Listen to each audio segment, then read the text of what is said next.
There's a Roman maximum in law that says, "For he that would be deceived, let him."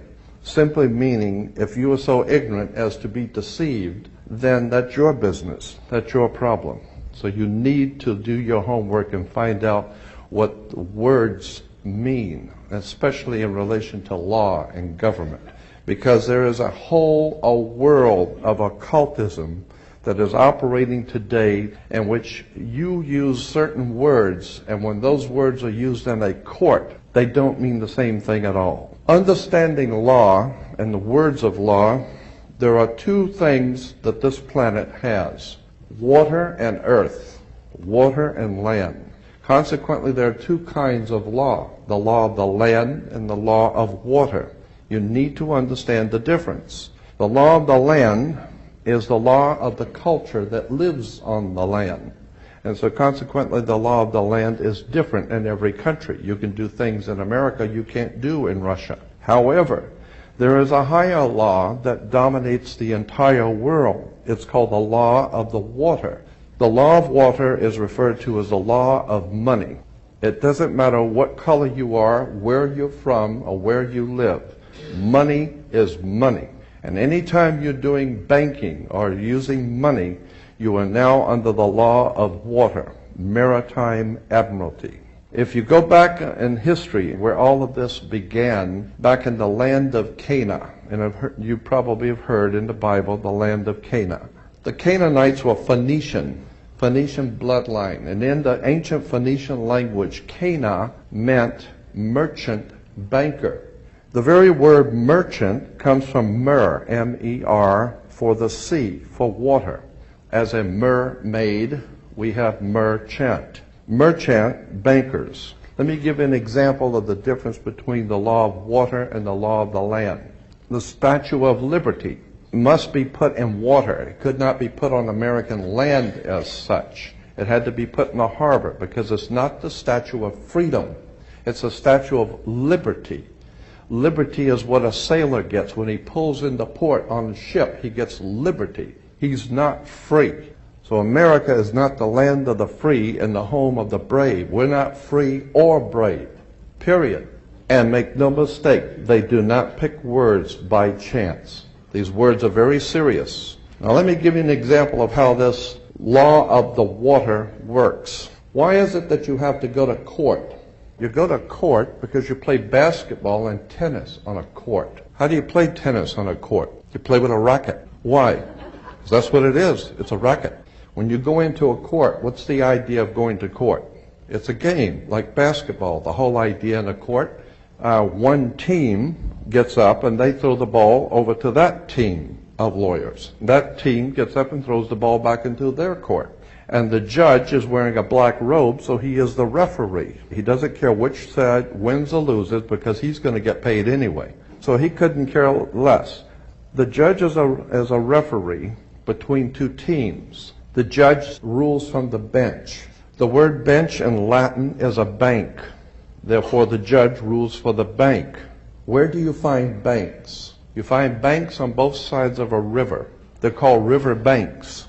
And what does a river bank do? It directs the flow of the current sea. Consequently, your money is currency because it's the flow, the cash flow. I'll give you an example of how this works. When a ship pulls into a harbor, all ships are referred to as female. Why? There's a very good reason. Maritime admiralty banking law says all ships are female because they're carrying items for money, and so consequently they are under maritime admiralty law. Admiralty is where we get the word admiral, admiral of the Navy. Let me give you an example of how this works. When a ship pulls into harbor, it parks at the dock. The captain has to provide for the port authorities a certificate of manifest, because yesterday the ship was not here. But this morning the ship pulled in, so it has manifested. So consequently all the products have manifested. So each one of those items coming off of that ship has come off of water. And consequently on a ship, all ships have a captain. The word captain comes from a Latin word capital, money. So the captain represents the money that's on board the ship. And as I said, the captain has to present to the port authorities a certificate of manifest for each and every item. How much does it weigh? What color is it? How many doors does it have? Etc. The ship is sitting in its berth. Wherever a ship sits when it docks is called its berth. Berthing a ship. All the items, as I said, coming off that ship represent money. They came in on water. They are maritime admiralty products. Now, when you were born, your mother's water broke. And when your mother's water broke, you came out. And this is why you have to have a birth certificate, because you are a maritime admiralty product under international law. Your mother delivered you. This is why if you go to Sears and buy a refrigerator, they will ship it to you. They will deliver it. And that's why you were in your delivery room. Your mother was delivering a product. Maritime admiralty. You came down your mother's birth canal. And once you, and as you're taking one of the televisions or the cars off the ship and it falls down and breaks, that's all right. Sometimes they're stillborn, so consequently you've lost money on that one. Therefore you have to have a death certificate, and it's always signed by the dock. The dock has to sign your birth certificate and your death certificate. All of these words and terms are maritime admiralty banking words.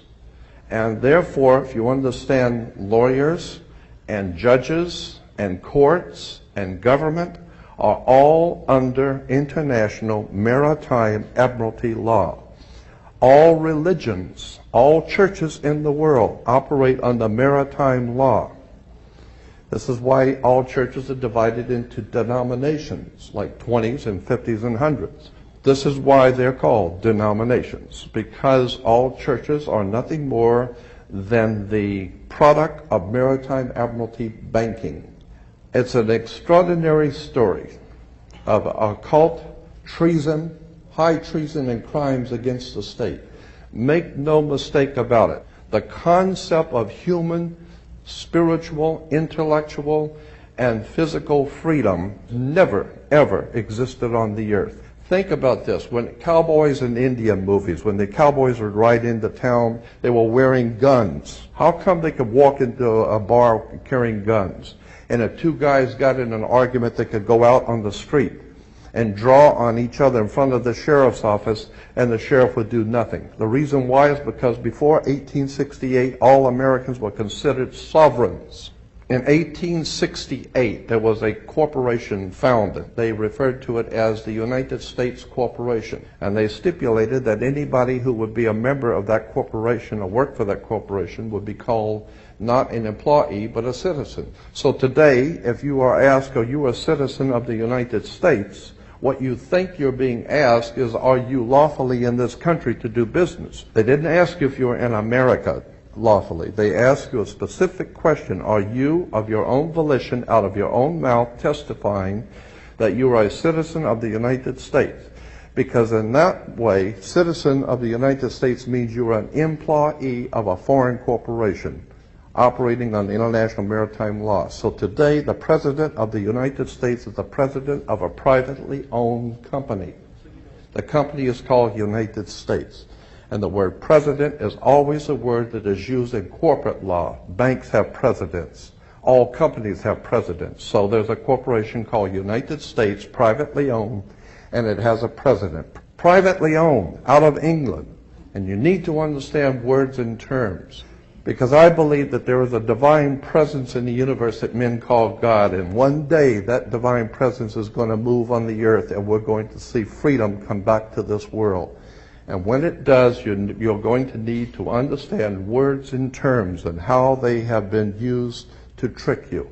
These words have been used to enslave you.